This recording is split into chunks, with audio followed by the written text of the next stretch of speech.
just for a second consider this country is running the way it was built to run. Like, this country was made by oppressive white men who came here and were willing to kill everything in their way to get money, like for profit and for their own comfortability. And it's all running the way that they had planned it.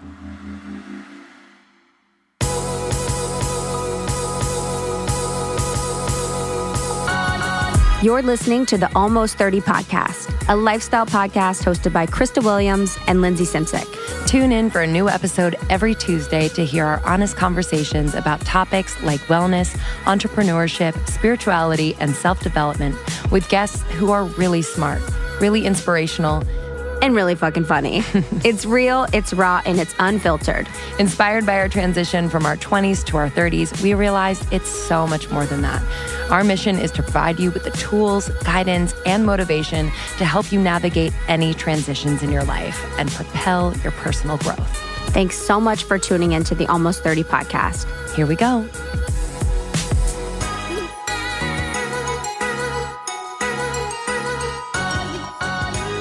Hello. I've missed you, sister. I missed you.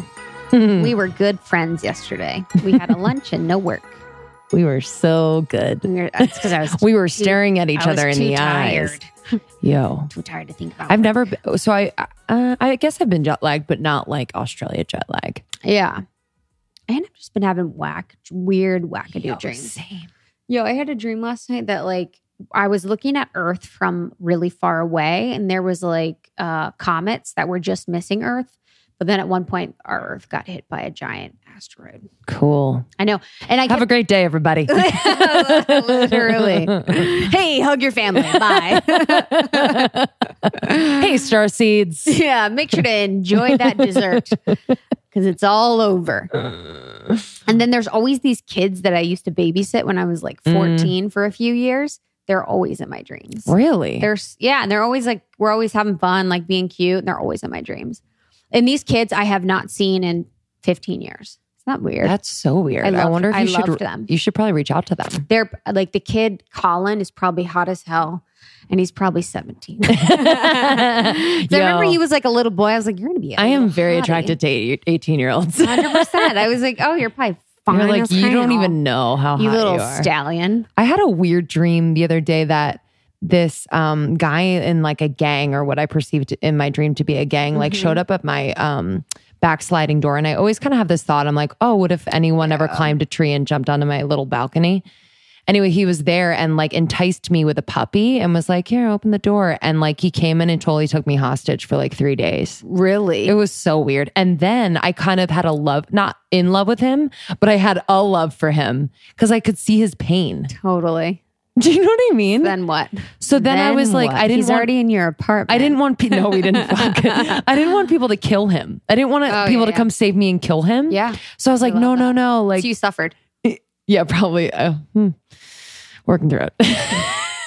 Totally. I love that. Yeah. It's a cool one though. And then I've had like a lot of weird celebrities in my dreams. I do too, and I'm like cool with them.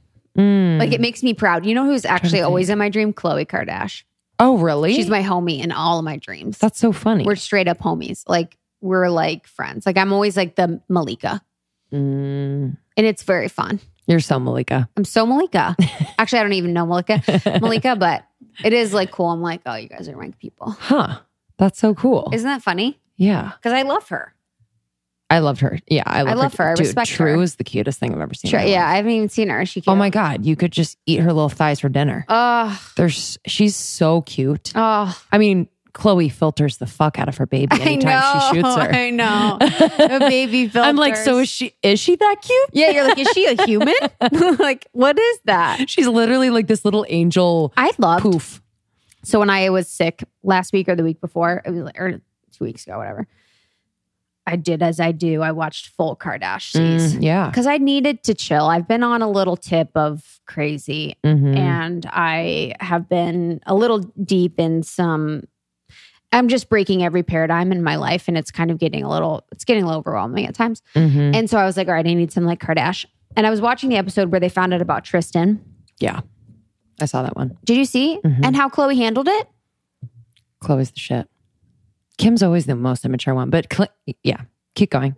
I'm like, you are a pioneer. Like her being like, I don't want to make decisions on temporary emotions that will impact my daughter for the rest of her life.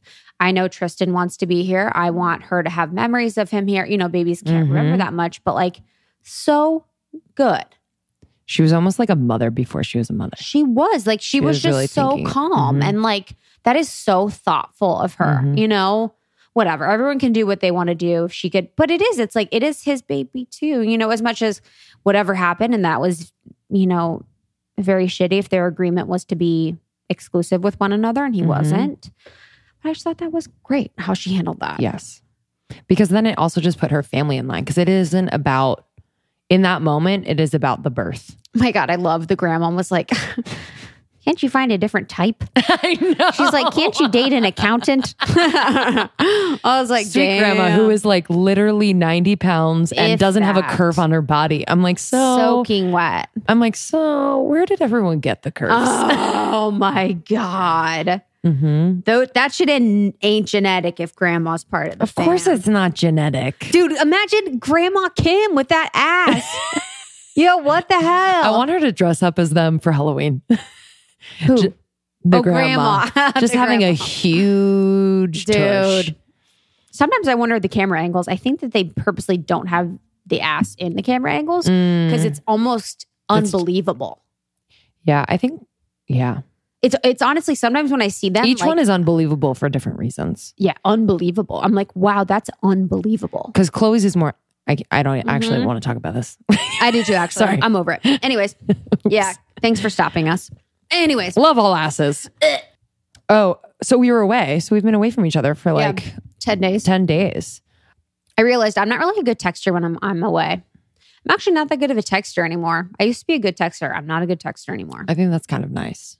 I'm kind of feeling guilty about it, but I'm really going to own it because with who? More personal or work? Just anyone. Like I don't even, like I didn't check in to see how you are. I don't check in to see how anyone is. I don't really reply to people anymore. And it's no offense. I just like, I don't want to be on my phone. But I also think you have to kind of create a boundary too. Like if you are so available all the time and texting back, then people strangely feel weird if you don't.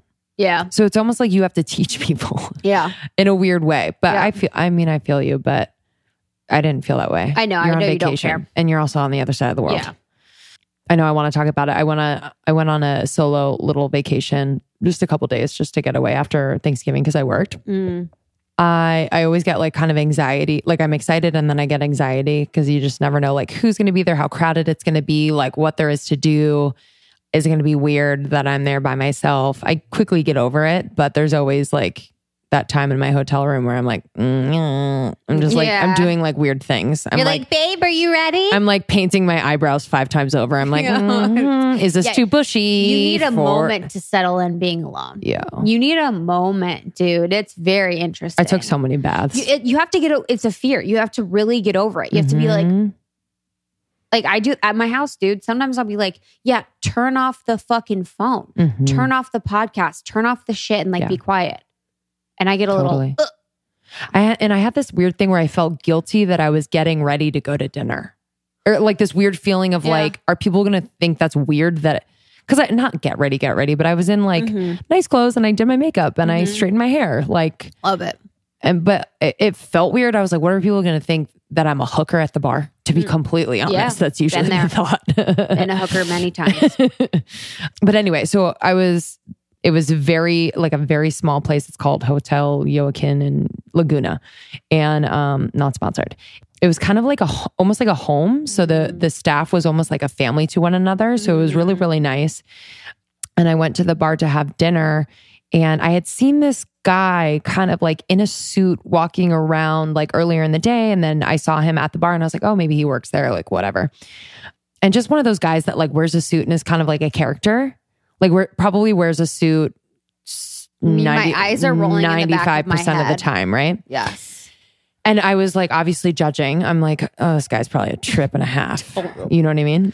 With that kind of guy, it's like, it's only a matter of time before you talk to me. Only a matter of time. And he actually wasn't. And you know what? And I had like introduced myself to like the bartender and the manager and whatever. And we were just kind of talking. And then he was just like standing there and he wasn't being weird or creepy. He was just like having a glass of wine, just like on his own. So I like felt his energy. By the way, I'm not attracted to him at all, whatever. And so I was just like, hey, I'm Lindsay. And it felt so weird coming out. I was like, oh, you're such a loser. To say that. Hey, I'm Krista. I was like, hey, I'm Lindsay. What's your name? And he's like, oh, hey, I'm Chris. I was like, oh, hi, Chris. I was like, what are you doing here? He's like, I'm here on I'm a magician. He's like, I come down. He's like, they've only been open like 2 months. He's like, but honestly, I've been here like 7 times. He's like, I really love it. I come down just by myself and I spend a couple of days. I was like, oh, where do you live? He lives in Venice or whatever. And he's one of these weird, and I'll call myself weird too, but like these weird unicorns that just like do this stuff he's such a loner. And so I found out that he like moved from like city to, he's never lived anywhere for more than like maybe 4 years. And so he's moved around a lot and subsequently doesn't have a lot of like really solid friends. He has friends kind of in different cities. Yeah. His family is kind of like displaced all over the place. They don't get together very often. And he was just kind of an anomaly because like I didn't feel this energy of like, oh, he wants something from me or wants to hook up or anything like that. It was as if like we kind of were there for the same reasons. And like, I don't know, it was really nice. So like we just ordered dinner at the bar. Like we were having dinner together technically. Yeah. But it was just really, really nice. And he's kind of this, like, he's only like 32 or 33, but the suit vibe is like this old soul, like Sinatra-y. Yeah. And so it went from being like kind of weird and creepy